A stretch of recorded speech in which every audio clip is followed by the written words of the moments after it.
বৈঠক, সেই বৈঠক সেরে কিন্তু তিনি গাড়িতে উঠলেন না।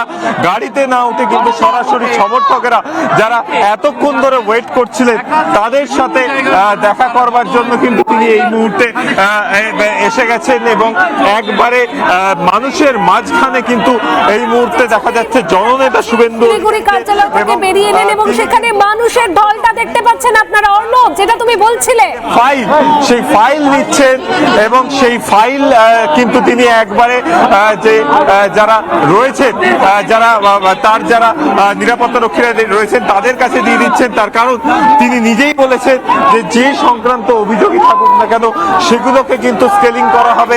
এবং এই মুহূর্তে মুখ্যমন্ত্রী তিনি কিন্তু বেরোচ্ছেন এবং তিনি উত্তরকন্যায় যাবেন এরপর, এবং উত্তরকন্যায় গিয়ে সেখানে প্রশাসনিক বৈঠক করবেন।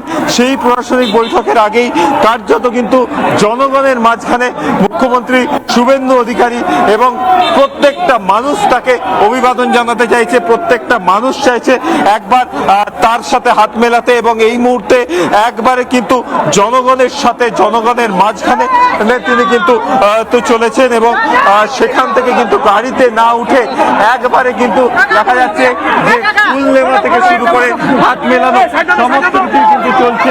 এবং সেই সমস্ত কিছুই কিন্তু যদি দেখা যায় যে একবারে জনগণের মাঝখানে কিন্তু চলছে।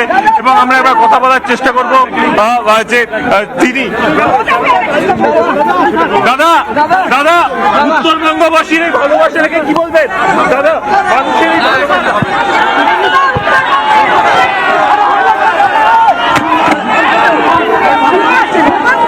এবং একবারে এই মুহূর্তে যদি দেখা যায় যে মানুষের মাঝখানে কিন্তু মুখ্যমন্ত্রী কিন্তু সকল মানুষের কাছ থেকে যে তার অভিবাদন গ্রহণ, সেই অভিবাদন কিন্তু তিনি গ্রহণ করছেন।